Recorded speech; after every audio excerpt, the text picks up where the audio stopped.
नमस्कार, मैं हूं आपके साथ मयंक। आज 1 मई है। पिछले 12 घंटों के दौरान ऐसी 2 घटनाएं हुई हैं जो बेहद रहस्यमय हैं। मैं सीधा पॉइंट पे आना चाहता हूं और इन दोनों घटनाओं का जिक्र करूंगा, इनका एनालिसिस करेंगे। पहली घटना, तेहरान के आसमान में एक बार फिर कई धमाकों की आवाज़ें सुनाई दी गई हैं और बताया जा रहा है कि यहां पर कई ड्रोन्स थे जो तेहरान के आसमान में नजर आए और उसको ईरान ने अपने डिफेंस सिस्टम से तबाह कर दिया। जहां तक मैं समझ पा रहा हूं या कुछ एक्सपर्ट समझ पा रहे हैं, ये ईरान के डिफेंस सिस्टम्स कहां पर तैनात हैं, इसकी लोकेशंस जानने के लिए ये ड्रोन स्ट्राइक की कोशिश की गई थी। ड्रोन्स भेजे गए थे जिसमें किसी तरह के वॉरेट्स नहीं थे, सिर्फ डिफेंस कहां सिस्टम्स लगे हैं इनकी लोकेशन जानने के लिए ये ड्रोन्स भेजे गए थे। ये पहली घटना, हम इसका जिक्र करेंगे। लेकिन दूसरी घटना बेहद रहस्यमय है।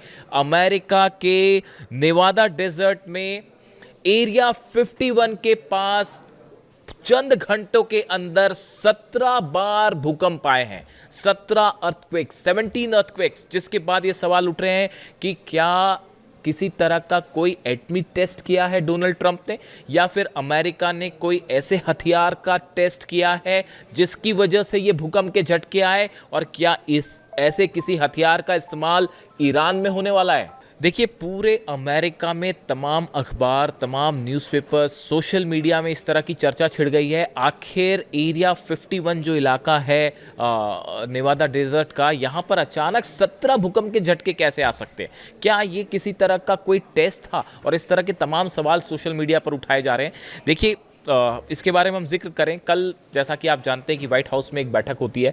इस बैठक में ब्रेड कूपर जो है, सेंटकॉम जो है, सेंट्रल कमांड है अमेरिका की, जो कि ईरान के सारे मैटर देखती है हमलों को लेकर, उसके जो चीफ हैं ब्रेड कूपर, इन्होंने ब्रीफिंग दी डोनाल्ड ट्रंप को कि कैसे ईरान पे हमले किए जा सकते हैं। एक बड़ा ऑपरेशन का प्लान तैयार किया गया है कि कैसे ग्राउंड ऑपरेशन किया जा सकता है ईरान पे, कैसे लिमिटेड स्ट्राइक्स की जा सकती है, कौन से ठिकानों पर हमला करना है और कैसे हमला करना है। ये प्लान तैयार हो चुका है और बताया जाता है डोनाल्ड ट्रंप ने इसकी परमिशन भी दे दी है, बस टाइम तय होना बाकी है।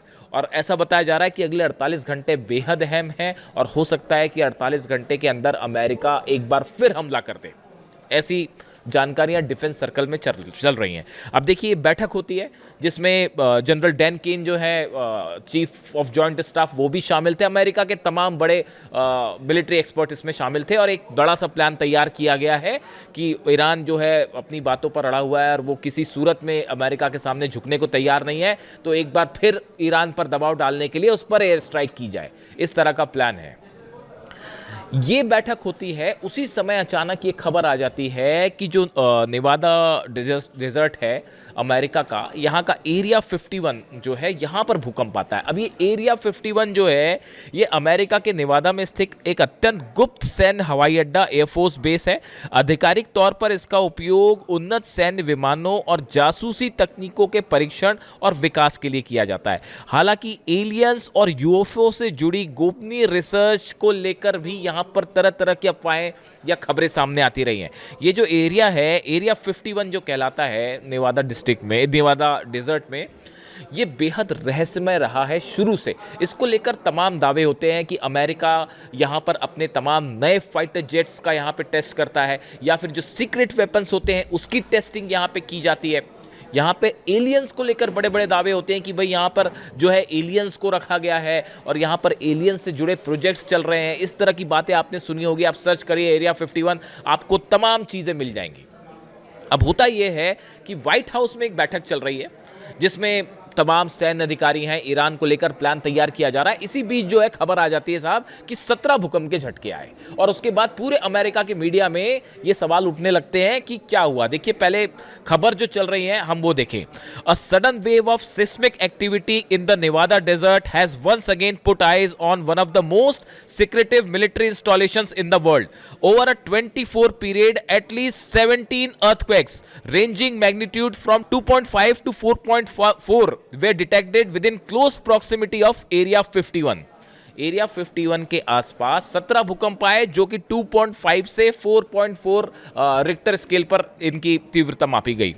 The strongest trimmer measuring 4.4 in magnitude originated at a shallow depth of रफली 2.5 माइल्स बीनीथ द सरफेस। देखिए इसमें यह भी कहा गया कि जो सबसे तेज भूकंप था वो सिर्फ 2.5 माइल्स जो है ज़मीन के नीचे था, यानी इस तरह की खबरें आई कि वो ज़्यादा गहराई पर नहीं है। इस वजह से इस तरह की शंकाएं और जाहिर की जाने लगी कि भाई क्या अमेरिका ने किसी तरह का एटमी परीक्षण किया है या कोई ऐसे हथियार का टेस्ट किया है जिसकी वजह से ये भूकंप आया। हालांकि देखिए अमेरिका ने इस बारे में कुछ नहीं कहा है, अब ये चर्चाएं ही हैं, तमाम न्यूज़ एजेंसीज इसको लेकर खबरें छाप रही हैं, हकीकत क्या है कोई नहीं जानता। लेकिन देखिए ये कहा जा रहा है, कई डिफेंस एक्सपर्ट इस बात की ओर इशारा कर रहे हैं कि देखिए जंग में अमेरिका ईरान को नहीं हरा पाया। ये हमने पिछले 12 दिन की जंग में भी देख लिया, फिर ये 40 दिन की जंग हुई हमने इसमें भी देख लिया। अमेरिका के तमाम बेस तबाह हुए, अमेरिका का पैट्रियट थार्ड सारी मिसाइल्स तबाह हो गई और अमेरिका जो है वो अब इस हालत में है कि हॉर्मुज घेर के खड़ा हुआ है और तब भी उसके तमाम दबावों के बावजूद ईरान किसी भी तरह से अमेरिका के सामने झुकने को तैयार नहीं है। ऐसी सूरत में क्या ईरान पर किसी ऐसे हथियार से हमले का प्लान है जो वेपन ऑफ मास डिस्ट्रक्शन जिसको हम कह सकते हैं, या जिससे ईरान में बड़ी तबाही हो सकती है? इस तरह से स्पेकुलेशंस चल रहे हैं। देखिए थोड़े वक्त पहले अचानक इस तरह की चर्चाएं शुरू हो गई थी, जो डोनाल्ड ट्रंप ने कहा था कि हम पूरी सभ्यता का विनाश कर देंगे। उसके बाद ये अटकलें शुरू हो गई कि अब एटमी हमला होने वाला है ईरान पर। इसको लेकर तमाम सवाल भी पूछे गए डोनाल्ड ट्रंप से। डोनाल्ड ट्रंप एक प्रेस कॉन्फ्रेंस में गुस्सा भी हो गए थे, इस तरह की बातें देखने को मिली। इसी बीच अब ये जिस रहस्यमय तरीके से ईरान पर हमला तय है ये माना जा रहा है। देखिए यूएई ने अपने सारे नागरिकों को कह दिया है कि आप अगर ईरान में है छोड़ के वापस आ जाइए, लेबनान में है छोड़ के वापस आ जाइए, आप इराक में है छोड़ के वापस आ जाइए। यही बात चीन भी कह रहा है कि या तो आप ईरान से बाहर आ जाइए और या फिर वहाँ पे हैं तो किसी सुरक्षित जगह चले जाइए। देखिए चाइना जब भी इस तरह की वार्निंग जारी करता है हमले हो जाते हैं। यूएई की तरफ से ये कहना, क्या यूएई के पास किसी तरह का इनपुट है कि भाई जल्दी ही हमला हो सकता है 48 आवर्स में, इसलिए उसने अपने सिटीजन्स को कहा कि आप ईरान से दूर हो जाइए।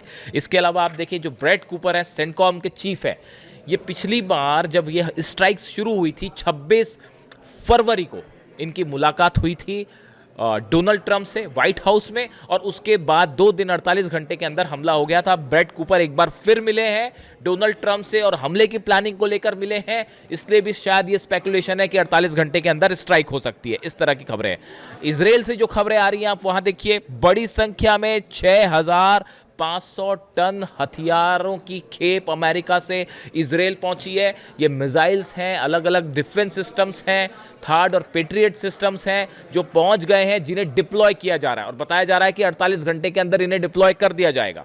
हाइफा में खास तौर पर हाइफा के प्रोटेक्शन की तैयारी है। हाइफा की ऑयल रिफाइनरीज वो ईरान नहीं छोड़ेगा इस बार, तो वहाँ उसको बचाने की कोशिशें लगी हुई हैं। यानी हाइफा में और अशदोद में इस 2 जगह पर डिफेंस सिस्टम तैनात किए जा रहे हैं जो कि 48 घंटे में तैयार हो जाएंगे। इसके अलावा जो खबर का मैंने शुरू में जिक्र किया कि देखिए बीती रात एक बार फिर वही हुआ कि तेहरान के आसमान में, न सिर्फ तेहरान में बल्कि कई और जगह कई सारे ड्रोन्स दिखाई देते हैं, रहस्यमय ड्रोन दिखाई देते हैं, और ईरान ने उसको अपना एयर डिफेंस फायर करके उसको तबाह कर दिया। अब कहा यह जा रहा है कि हमला करने के पहले, इसमें कोई शक नहीं है कि चाइना के डिफेंस सिस्टम्स की मिसाइल्स पहुंच गई हैं और हो सकता है रशिया का भी डिफेंस सिस्टम इस बार देखने को मिले।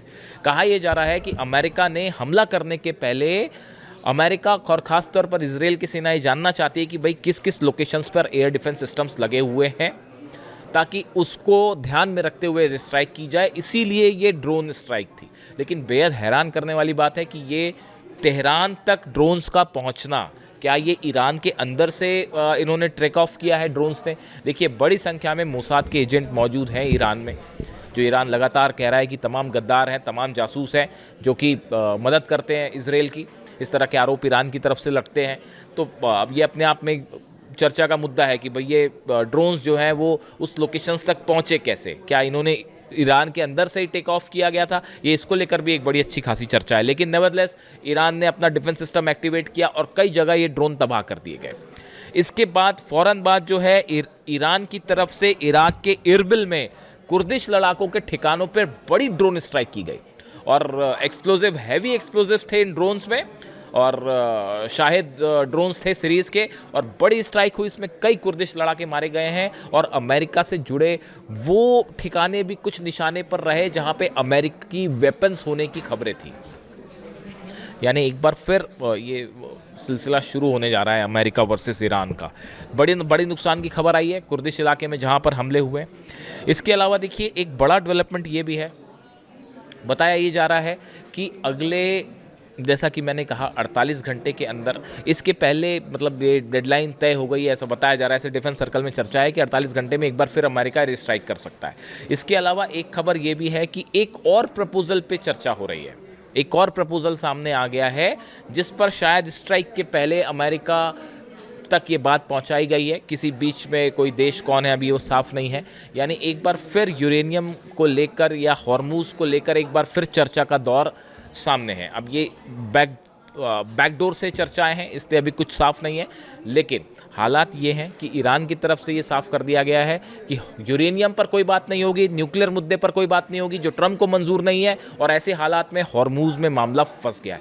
ईरान ने बड़ी तैयारी कर रखी है अमेरिका के जहाज़ों पर हमला करने की।